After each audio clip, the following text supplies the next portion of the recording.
అంతు చూసేదాకా నేను నిద్రపోను. సిగ్గు ఎగ్గు లేని నీ చెంచాగాళ్ళు ఉంటారు, వాళ్ళ దగ్గర చూపించు నీ ప్రతాపం. రుద్రమనాయుడు దగ్గర కాదు. నువ్వు నా వెంట్రుక కూడా పీకలే.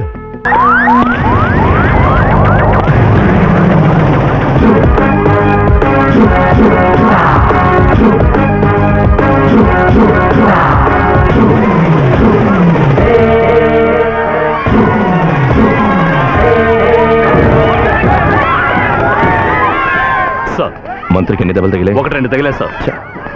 పోచే ఇలాంటి లఫూట్ గాడికి 1-2 దెబ్బలు తగిలితే సరిపోవు రవికుమార్. పబ్లిక్ బాగా రెచ్చిపోతున్నారు సార్, ఎలాగోలా కంట్రోల్ చేయాలి. తప్పుకోండి తప్పుకోండి తప్పుకోండి తప్పుకోండి తప్పుకోండి. ఈ మంత్రి కోచని మేము వదలం. పోలీస్ జులుం నశించాలి, పోలీస్ జులుం నశించాలి, పోలీస్ జులుం నశించాలి. ఎవరు గొడవ చేయకండి, అందరూ ప్రశాంతంగా ఉండండి.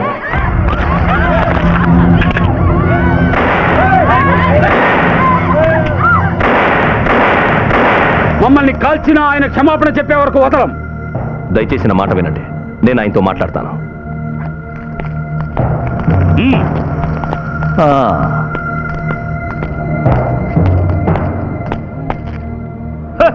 వచ్చిండా పోలీస్ కమిషనరు. ఇంతసేపు నువ్వు ఏడబోయి తెచ్చినావు. గాళ్ళ కాల్చడం కాదు, గాళ్ళ గుండెల్లో కాల్చాలి. మీ పోలీసు వాళ్లకు రివాల్వర్ ఇచ్చింది బోట్లో దోపని కాదు, కాల్చడానికి, కాల్చడం వాళ్ళని. నేను కలుస్తాను సార్. దానివల్ల కొందరు అమాయకులు చనిపోతారు. అన్యాయంగా చంపారని కేసు ఫైల్ అయితే కోర్టుకొచ్చి నేనే షూట్ చేయమన్నానని మీరు ఒప్పుకుంటారా? సో షూటింగ్ ఆర్డర్ రాతపూర్వకంగా మీరివ్వండి. నేను రాసే వాళ్ళరా నీకు? తప్పదు సార్, నా అనుభవంలో ఎన్నో చూశాను. 7 ఏళ్ల ముందు విజయవాడలో మీలాంటి ఓ మంత్రి ప్రాణాలు కాపాడాలని మంత్రి గారు చెప్పారు కదా అని పోలీసులు తొందరపడి కాల్చారు. ఆ కాల్పుల్లో 5గురు చనిపోయారు. ఆ దుర్ఘటనని రాజకీయంగా మలిచి మీలాంటి మంత్రులు పోలీసులతో ఆడుకున్నారు. పాపం, కాల్పులు జరిపిన పోలీసులు దానివల్ల ఉద్యోగాలు పోగొట్టుకొని వాళ్ళ జీవితాల్ని బలి చేసుకున్నారు. సార్, మేము మీలాంటి మనుషులమే. భార్యాపిల్లలు, ఆత్మీయతలు, ఆత్మాభిమానాలు ఉన్న మనుషులం. బతకాలన్న కోరిక ఉన్న మనుషులం. నువ్వు మాకు కథలు చెప్పక్కర్లేదు. కేబినెట్ మినిస్టర్ చెప్పినట్టు చేస్తే చాలు, లేదంటే నీ టోపీ లేచిపోతాయి. కాల్సిన వాళ్ళని ఆ పని చేయ ముందు.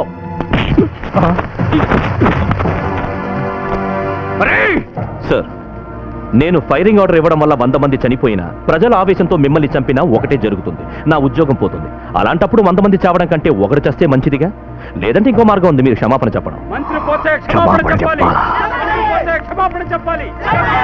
అవమానకరంగా వ్యాఖ్యానించిన మంత్రి పోతే క్షమాపణ చెప్పాలి. ఇట్లా ఫిట్టింగ్ పెట్టి కమిషనరు నేను ఎవరిని బలవంతం చేయలే, మానభంగం చేయలే. అసంటప్పుడు నేను ఎందుకు క్షమాపణ చెప్పాలి? ఆడవాళ్ళని అవమానించేలా మాట్లాడారని వాళ్ళు అంటున్నారు. సార్, మీకు బతకాలని ఆశ ఉందిగా, ఇక్కడి నుంచి ఎలాగో బయటపడాలిగా.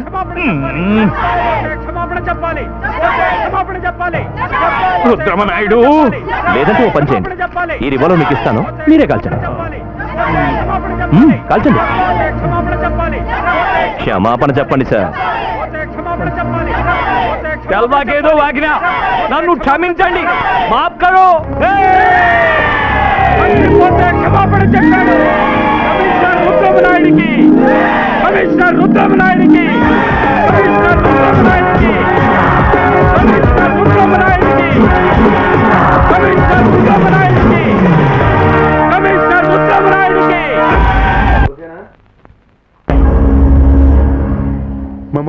మంత్రులు మనం చెప్పుకుంటూ మనం ఇక్కడ మన గురించి మనం భజన చేసుకుంటూ కూర్చుంటే చాలదా?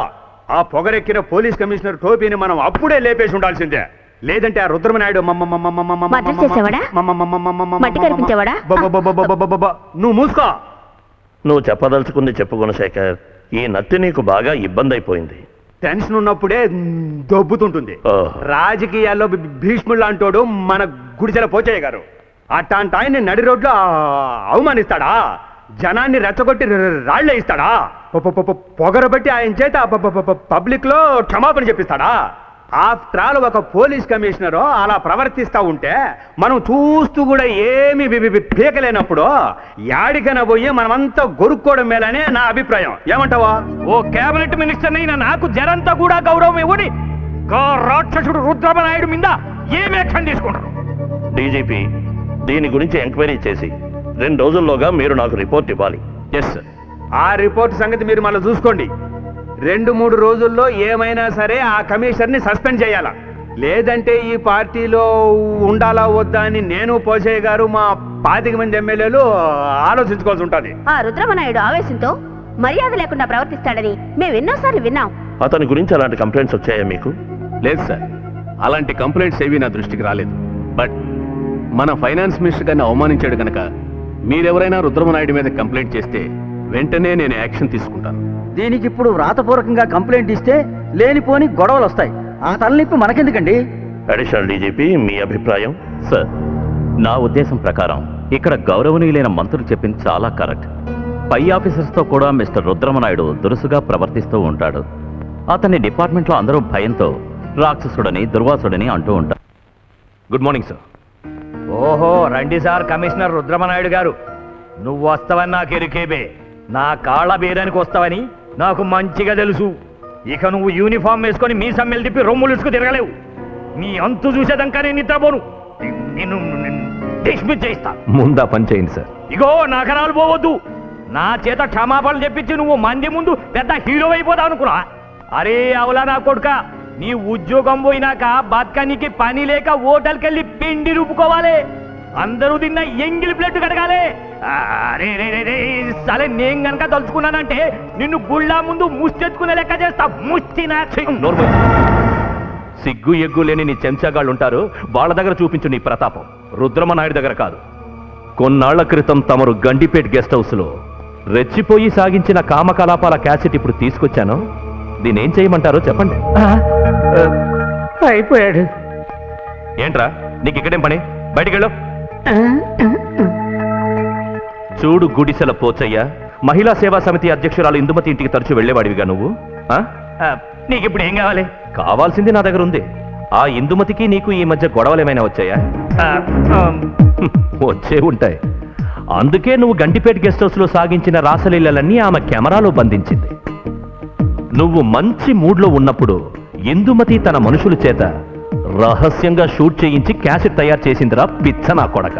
జర మర్యాద. నీకు మర్యాద ఏంట్రా గొట్టం? నువ్వు చేసిన గుడిసేటు పనులన్నీ ఈ క్యాసెట్లో ఉన్నాయి. నీ చిన్న కూతురు వయసున్న ఓ 16 ఏళ్ల అమ్మాయితో నువ్వు చేసిన విన్యాసాలన్నీ చూస్తే నువ్వే ఆశ్చర్యపోతావు. ఏం చూస్తావా? నాయుడు ఒట్టి నాయుడు కాదురా, రుద్రమనాయుడు. నువ్వు నన్ను సస్పెండ్ చేస్తావు కదూ, నా టోపీ ఎగరగొడతావు కదూ, నువ్వు నా వెంట్రుక కూడా పీకలేవు. నాతో పెట్టుకోకు, తీస్తాను. నిన్ను నడి రోడ్లో నిలబెడతాను. ఆ ఆయుధం నా దగ్గర ఉంది. ఎవ్వరు చూడకముందులే నాకు ఇచ్చేయి. ఈ కాలు మోక్తా. ఇదెవరూ చూడకముందే నీకు ఇస్తాను, కానీ ఖర్చు అవుతుంది. ఏం కావాలో చెప్పరాదు, నేను ఇస్తా. అయితే వరంగల్లో నీకు 100 ఎకరాల మామిడి తోట, కొబ్బరి తోట ఉంది కదా, దాన్ని నేను చెప్పినట్టు రిజిస్టర్ చేసి ఇవ్వాలి. తోట వరంగల్లో నాకేడున్నది? ఏం చెప్తున్నావు రుద్రమనాయుడు? నా చెవిలో కాలీఫ్లవర్ పెట్టకు. నా మనిషొకడు నువ్వు చెప్పిన చోటుకొచ్చి నిన్ను కలుస్తాడు. రిజిస్ట్రేషన్ చేసిన పత్రాలు ఇస్తే తను మాస్టర్ క్యాసెట్ నీకు ఇస్తాడు. అప్పుడు నీ పరువు పోకుండా ఎప్పట్లాగే ఈ గుడ్డి ప్రజలు నీకు జేజేలు కొడతారు. నీలాంటి వెధవలు నాయకులుగా ఉన్నంత కాలం వాళ్ళ తలరాతలు ఎవ్వరూ మార్చలేరు. ఇదిగో హ్యాపీగా చూసుకో. వస్తాను. ఓ, రేపు సెల్యూట్ చేయడానికి నాకు ఉద్యోగం ఉంటుందో ఉండదో?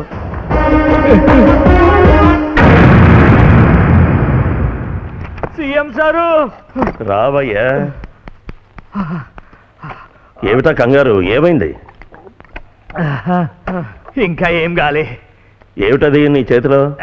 క్యాసెట్. క్యాసెట్టా? సినిమా క్యాసెట్, పెద్దోళ్ళకి మాత్రమే. నీకు అలాంటివి ఇష్టం కదా. ఇదిగో కమిషనర్ సస్పెన్షన్ ఆర్డర్. వద్దు, గది చెప్పనీకి నేను వచ్చిన. గది వెనక్కి తీసుకోండి. అదేమిటి? గదంతే, కోంపలు మునుగుతాయి. ఏంటి ఉన్నట్టుండి ప్లేట్ ఫిరాయిస్తున్నావు? గా వివరాలేవి నన్ను అడగండి సీఎం సారు. పీత కష్టాలు పీతవి, సీత కష్టాలు సీతవి. ఝన్ ఝన్ ఝన్ తెలుగు వన్